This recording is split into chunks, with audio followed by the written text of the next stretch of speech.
Hi, I'm Jeannette Bessinger, the Clean Food Coach, and today I'm going to be showing you how to make a tropical greens smoothie.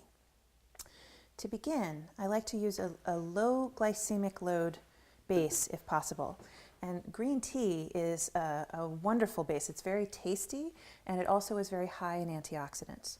So using hot tea in a smoothie, not too appealing. So typically I will take a couple of bags, put them into a mason jar. This is a one quart mason jar, and then pour the boiling water over the bags. And to keep the glass from cracking, I'll usually put a knife or some sort of steel silverware in the top, wrap the bags around the outside, let the tea steep for 5 minutes or so, and then put it in the refrigerator to cool. And then I just have it in the fridge as a base.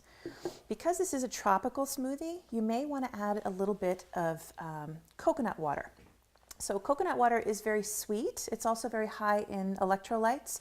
So it's got that nice balance. It's not quite a juice. It has a better nutrient impact, but it is a little bit sweet. So if you're concerned about the glycemic load, stick with all tea.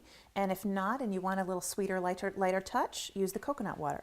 For my version today, I'm going to use half and half. So I'll pour in about 1 cup of the cold tea. Just shake it up a little bit. And we'll do 1 cup of the coconut water.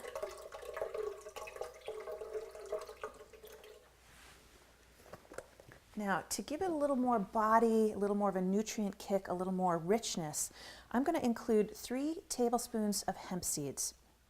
Hemp seed is one of the most nutritious seeds that you can eat. 3 tablespoons has 10 grams of protein, and all the carbohydrates are fiber. I think there's about 3 grams, and it also is very high in omega-3 fatty acids with a smaller amount of omega-6s as well. So this seed doesn't need to be soaked. It will break down and turn your liquids into essentially a seed milk. It tastes a little bit fresher to me. It tastes cleaner to do this myself. I know you can buy hemp seed milk in the store, but it tends to have a very heavy, kind of a grainy feel. To me, it tastes a little bit like potting soil. Not my favorite, but fresh is great. So we will add the hemp seeds, and then I'm just going to blend it up and turn this base into a milk. This is a high-speed blender, an industrial strength blender, so it will happen very quickly.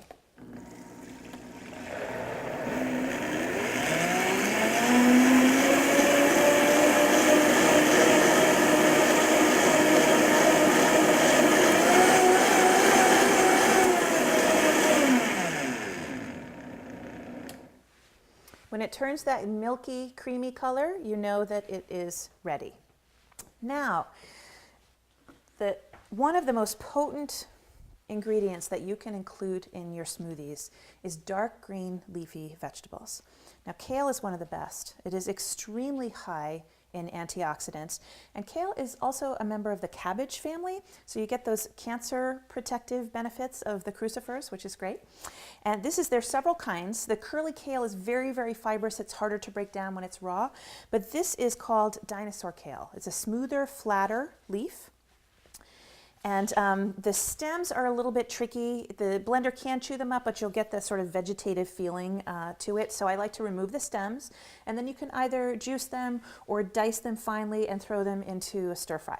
So the easiest, you can do this with a knife. It takes a little bit more time. Just run it down the blade of the stem this way, or just pinch it and pull it right off the stem. So then I'm going to tear it into pieces to make it easier for the blender to break down. I'll do one more here. So start at the heavy base and then just pull it right off of the stem. And if it's very fresh, which this is not, you can kind of use the claw and just pull it straight off. Tear it into pieces. And you probably want to begin with a smaller amount of greens and build up, because it is a little bit of an acquired taste. But eventually we're going to be using some other flavorings that are really good matches. They kind of offset the deep green flavor. But as you get used to it, you can increase it. And this is a terrific way to get a high volume of high quality raw greens into your diet right away in the morning. And breakfast time, usually we don't eat enough vegetables, and we need to eat them at all 3 meals if we're going to get our full servings in during the day. So I'm going to add these next. I'm going to add them in a few batches so that they can break down easily and smoothly. You may need in your blender to use the wand to just poke them down inside. We'll see how it goes. So I'm going to start turning it on low. Put some of the greens in. I'm going to turn it up.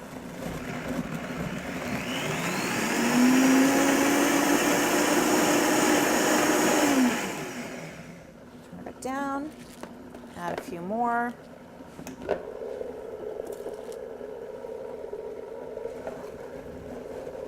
Seal it up.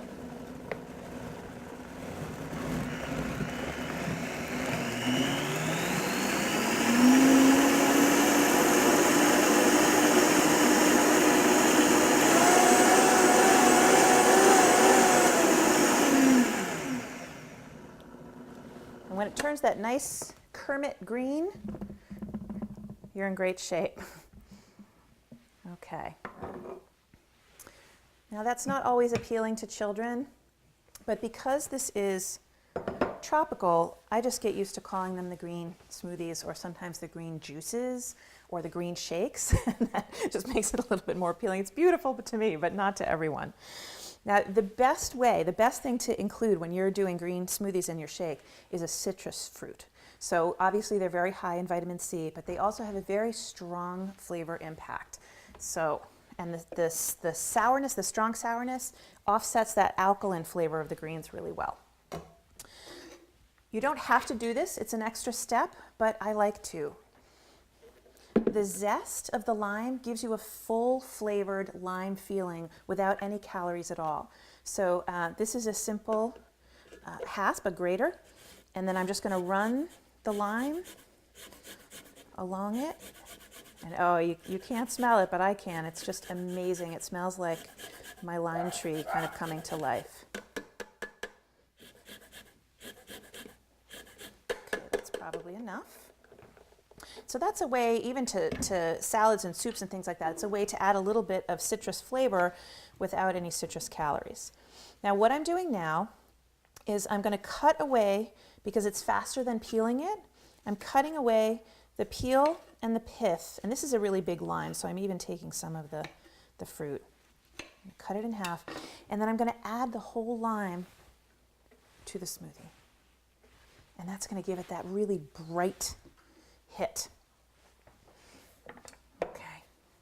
The next thing I want to use is for sweetness, and what tropical shake would be complete without mango? So mango, this is frozen, but you can also use fresh. It's about a cup, and you can adjust up or down depending on your liking. I really like mango. It is a tropical fruit, which are classically known to be high in glycemic load. But interestingly, if you look at the facts, even though it is high in sugar, the glycemic load of mango is only about 8 to 10, and over 20 is considered high. So that really is relatively low. This may be due to its high water content. It's sort of like a melon, that you get a lot of fruit for a smaller number of calories. It's about 135, 140 calories for a whole large mango. Okay, I'm just going to add that. And then again, these are pretty much all optional. This is a good base. You may want to sweeten it a little bit more, but these are fun things that I like to add. So this is shaved coconut chips. It's just dried coconuts, completely unsweetened. You can also use regular shredded coconut, which is easier to find, maybe a couple of tablespoons. And I just like that lime and coconut feeling. And then I'm going to add a little bit of fat. And so you can use coconut oil, staying in keeping with the tropical feeling. Obviously, coconut oil is high in MCTs, medium chain triglycerides, which is a type of fat that your body utilizes for energy as opposed to just tucking it away as fat. So we'll add that. It's about a tablespoon. And then any time I make a green smoothie, I actually like to boost it even more with a greens powder.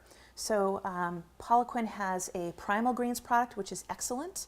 There's also a microgreens product, which is really, really good, or macrogreens, I think it's called. And I'll use a scoop, maybe a teaspoon to a tablespoon. You don't want to overwhelm the flavor, the sweet flavor, but mostly it just disappears in the background and it just boosts the quality, the alkalinity, and the nutrients that much more. And then finally, because we're using lime and sweet, I'm going to add a little bit of high quality sea salt. You won't taste it, it won't be salty, but it will round out the flavor really nicely on your tongue. Now, you can leave it thin and smooth. You can add ice cubes to it if you like. You can also thicken it because even though it has the greens in it, they're really well pulverized.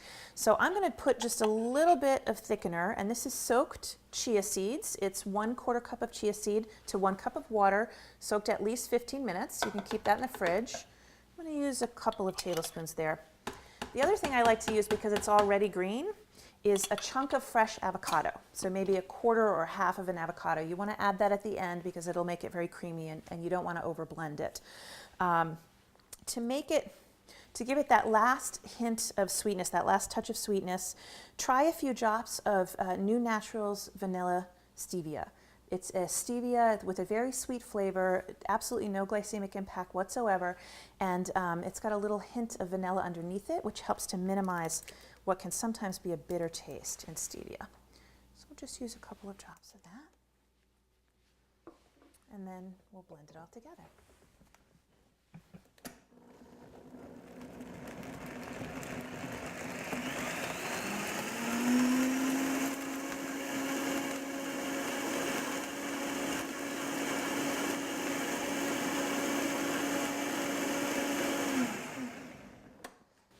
And this makes one big smoothie that you could pour into a mason jar and just drink it throughout the day, or you could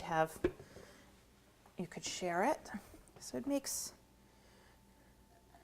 1 to 2 pretty good sized smoothies. It's a beautiful color and close to a full meal.